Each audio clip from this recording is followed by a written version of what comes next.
राजधानी नवी दिल्लीमध्ये भारंगम महोत्सवाला सुरुवात झालेली आहे आणि या महोत्सवामध्ये देशभरातील विविध नाटकं आलेली आहे। महाराष्ट्राच्या दृष्टीने देखील एक खूप अभिमानाची गोष्ट आहे, कारण महाराष्ट्रामधील देखील 2-3 नाटकं या महोत्सवामध्ये आहेत आणि संपूर्ण तो एक राजहंस नावाचं एक नाटक खरं तर उद्या भारंगममध्ये असणार आहे आणि संपूर्ण टीम आहे माझ्यासोबत। आपण त्यांच्याशी गप्पा मारण्याचा खरं तर प्रयत्न करूया। विविध विषयांवरती ही नाटकं असतात। हे असं असताना महाराष्ट्रातील जो ज्वलंत विषय आहे, शेतकऱ्यांची आत्महत्या असेल किंवा शेतकऱ्यांच्या मुलांची न होणारे लग्न, हे सगळे मुद्दे घेऊन खरं तर हे नाटक केलेलं आहे। संपूर्ण टीम आपण खरं त्यांच्याशी गप्पा मारणार आहोत। दिग्दर्शक सचिनजी आहेत माझ्यासोबत। सचिनजी, थोडक्यात नाटकाचा विषय समजून सांगा, कारण आम्हाला नाटक पाहायचं आहे। थोडक्यात नाटकाचा विषय म्हणजे शेतकऱ्यांच्या मानसिकतेवर आधारित हे नाटक आहे। अर्थात शरीर आजारी पडलं तर आपण डॉक्टरकडे जातो, पण मन आजारी पडलं तर कुठे जायचं, हा जो मोठा प्रश्न आहे। तर त्या प्रश्नाला वाचा फोडणारं, तो प्रश्न रसिकांसमोर आणणारं हे नाटक आहे। तुम्ही म्हणालात खरं तर मन आजारी पडलं तर डॉक्टरकडे कसं जायचं, असा प्रश्न खरं तर पडतोच आहे। पण महाराष्ट्रामध्ये खरं तर शेतकऱ्यांची आत्महत्या असेल किंवा मी म्हटलं तसं की मुलांची लग्न न होणं, हा एक महत्त्वाचा मुद्दा आहे। त्याच्याकडे नाटकामध्ये कशा पद्धतीने बघितलं गेलेलं आहे? हाच मूळ मुद्दा आहे या नाटकात, की शेतकरी मुलांची लग्न होत नाहीये।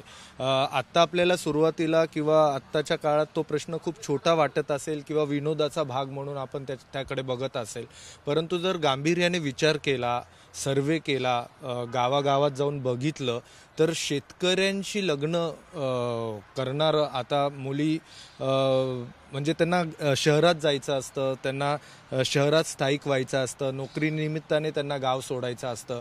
तर शेतकरी मुलांचा लग्न न होण्याचा हा प्रश्न हळूहळू खूप गंभीर स्वरूप धारण करतोय आणि त्यावर आपण भाष्य केलं पाहिजे, त्या संदर्भात चर्चा घडवून आणल्या पाहिजे। त्यासाठी ह्या नाटकाचं प्रयोजन आहे आणि त्या अनुषंगाने शेतकऱ्यांच्या मानसिकतेत काय बदल होतोय त्याहीकडे हे नाटक बघायला भाग पाडतं, विचार करायला भाग पाडतं। निश्चितच आपल्यासोबत मुख्य भूमिकेमध्ये काम केलेले अनिता मॅडम आहेत। मला सांगाल तुम्ही, तुमची भूमिका काय आहे? संवेदनशील विषय आहे, जसं सचिन दादा आता म्हटले बोलताना की हा संवेदनशील विषय आहे, त्याच्याकडे बघितलं पाहिजे। तुमची भूमिका काय आहे आणि कसं काम आहे तुमचं संपूर्ण नाटकामध्ये? वास्तविक बघा, आम्ही सादर करीत असलेली पात्र म्हणजे आमच्या भूमिका ह्या त्या समस्येच्या अवतीभोवतीच्या भूमिका आहेत। यातला प्रमुख आमचं कॅरेक्टर आहे ते म्हणजे ज्ञानेश्वर प्राजक्त देशमुख, ते कॅरेक्टर प्ले करतो आणि मी धनंजय ही त्याची सपोर्ट सिस्टीम आहे। म्हणजे एक प्रेयसी आहे किंवा जिच्याबरोबर लग्न करावं असं वाटतं अशी ती मुलगी आहे, हा भावाचं काम करतो, एक मित्राचं काम करतो। ज्या आपल्या भारतीय कुटुंबामध्ये आपल्या आसपास असणारी ज्या व्यक्ती असतात, जी सपोर्ट सिस्टीम असते की जी आपलं मन शांत ठेवण्यासाठी मदत करत असते, अशा सपोर्ट सिस्टीमचं काम आम्ही या नाटकामध्ये करतोय, की जी आपल्याकडे आहे, आपल्या भारतीय संस्कृतीत आहे। आपल्या भारतीय संस्कृतीमध्ये, आपल्या भारतामध्ये आपण ज्याला सगळ्यात महत्त्वाचं स्थान देतो तो म्हणजे शेतकरी, कारण आपला कृषीप्रधान देश आहे। त्यामुळे शेतकऱ्यांचे प्रश्न हे आपल्याकडे ऐरणीवरती असले पाहिजेत, ते पहिल्यांदा पाहिलं पाहिजे। आणि केवळ प्रश्न नाही, त्यांचे सामाजिक प्रश्न नाही, त्यांच्या संदर्भातलं आर्थिक धोरण, त्यांच्या संदर्भातलं सर्व पद्धतीचं धोरण आणि तितकंच त्यांचं मन किती स्वस्थ असेल, सुदृढ असेल, याच्याकडे आपण लक्ष दिलं पाहिजे। आणि तो अत्यंत महत्त्वाचा विषय आमच्या लेखकांनी म्हणजे दत्ता पाटलांनी या नाटकामधनं मांडण्याचा प्रयत्न केलेला आहे। आणि मानसिक आरोग्यावर ती काम करणारी परिवर्तन ही संस्था, त्यांचा मानसरंग हा जो उपक्रम आहे, याच्यामार्फत आम्ही हे नाटक सादर करतोय। त्यांचा मूळ उद्देशच हा आहे की मनोरंजनाच्या माध्यमातून आपण मानसिक प्रश्न लोकांसमोर मांडले पाहिजेत आणि लोकांना मनावरती काम करायला प्रवृत्त केलं पाहिजे, असा हा मुद्दा आहे। आणि या नाटकाची आमची सगळ्यांची भूमिका हीच आहे की लोकांनी मानसिक आरोग्याकडे लक्ष दिलं पाहिजे। निश्चितच मानसिक आरोग्याकडे लक्ष दिलं पाहिजे असं अनिता मॅडम म्हणतात। प्राजक्त देशमुख आहेत। खरं तर प्राजक्ताला महाराष्ट्रामध्ये संगीत देवबाभळीमुळे घराघरात पोहोचलेलं नाव म्हणजे प्राजक्त देशमुख यांचं नाव आहे। महाराष्ट्रामध्ये तुम्ही खरं तर या नाटकाचे देखील खूप प्रयोग केलेले आहेत। राजधानी नवी दिल्लीमध्ये, देशाच्या राजधानीमध्ये आपल्या नाटकाचा प्रयोग व्हावा ही प्रत्येकाची इच्छा असतेच। आपला नाटकाचा प्रयोग खरं तर उद्या लागणार आहे, काय भावना काय आहेत तुमच्या आणि तुमच्या भूमिकेबद्दलचं नाटकामध्ये सांगाल? दोन्ही प्रश्नांची उत्तर एकत्र द्याल। माझी भूमिका जे आपण बोलतो आहे की शेतकरी तरुण मुलगा आणि त्यांची लग्न होत नाही, हा जो आपण सतत या विषयाबद्दल आता गेले 1-2 मिनिट बोलतोय, तर तो जो शेतकरी तरुण मुलगा आहे त्याचं प्रतिनिधित्व करणारं ज्ञानेश्वर नावाची ही भूमिका आहे. तो मनानं कवी आहे, तो त्याच्या परीने कविता लिहितो आणि त्याला असं वाटतं की तो एक सर्वसामान्य इतरांसारखाच एक तरुण मुलगा आहे. पण हळूहळू जसे जसे त्याला नकार येऊ लागतात आणि नकाराची कारणं ही सतत सारखी तीच असतात की तो शेतकरी आहे आणि म्हणून त्याच्याशी कोणी लग्न करू इच्छित नाही आहे. तर हळूहळू ती खिन्नता एका मोठं मानसिक आजाराचं स्वरूप कसं धारण करू पाहते त्याबद्दल हे नाटक भाष्य करतं किंवा हे पात्र त्या वेदनेतून जातं. आणि शेतकरी मुलाचं लग्न तर हा कुठल्याही घरातल्या एखाद्या मुलाचं लग्न आणि शेतकरी घरातल्या कुटुंबामधलं लग्न यामध्ये फरक काय, तर मला वाटतं की एखाद्याला शेतकरी कुटुंबामध्ये यायचं नाही आहे एखाद्या मुलीला, याची मागची कारणं खूप गंभीर असू शकतात.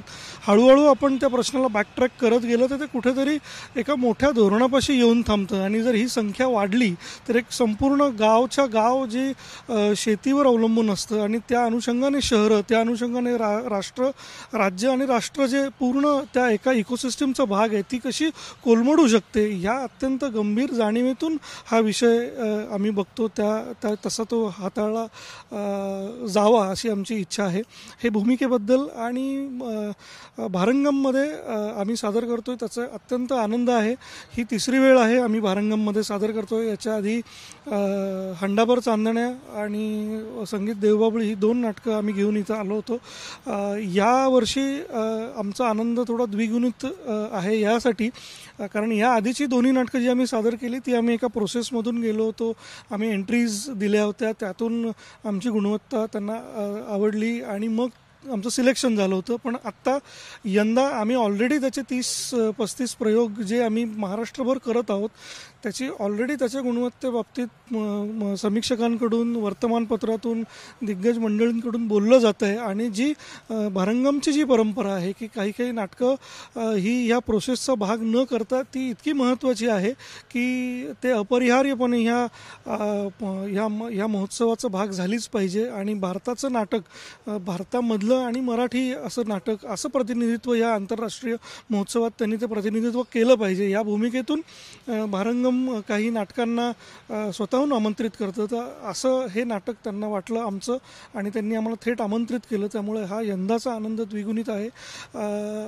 उद्या म्हणजे 14 फेब्रुवारीला श्रीराम सेंटरला संध्याकाळी 5 वाजता या नाटकाचा प्रयोग होणार आहे. तर तुम्ही जे व्हिडिओ बघत आहात, तुम्ही दिल्लीमध्ये असाल, तुम्ही मराठी असाल, तुम्ही अमराठी असाल, तुम्ही नाटक आत्तापर्यंत नेहमी बघत असाल किंवा तुम्ही आत्तापर्यंत कधीच नाटक बघितलेलं नसेल, या सगळ्यांसाठी हे नाटक आहे. तुम्हा सगळ्यांना या नाटकाला यावं आणि नाटक बघावं ही सगळ्यांना आमंत्रण. थँक्यू. आपण जर बघितलं तर फक्त मराठीच नाही तर जे अमराठी आहेत राजधानी नवी दिल्लीमध्ये जे आहेत त्या सर्वांनी नाटक पाहण्यासाठी यावा, कारण अगदी संवेदनशील विषयाचं हे नाटक आहे. अगदी 1.25 तास ते 1.5 तासाचा खरं तर या नाटकाचा संपूर्ण कालावधी आहे. त्यामुळं राजधानी नवी दिल्लीमधील जे मराठी आणि अमराठी असतील त्या सर्वांनी खरं तर या नाटकाचा आनंद घेतला पाहिजे, नाटक बघितलं पाहिजे अशी भावना देखील या ठिकाणी संपूर्ण टीमने व्यक्त केल्याचं आपल्याला बघायला मिळत आहे. कॅमेरामन राजीव गौतमचा मी प्रमोद जगताप, साम टीव्ही न्यूज, नवी दिल्ली.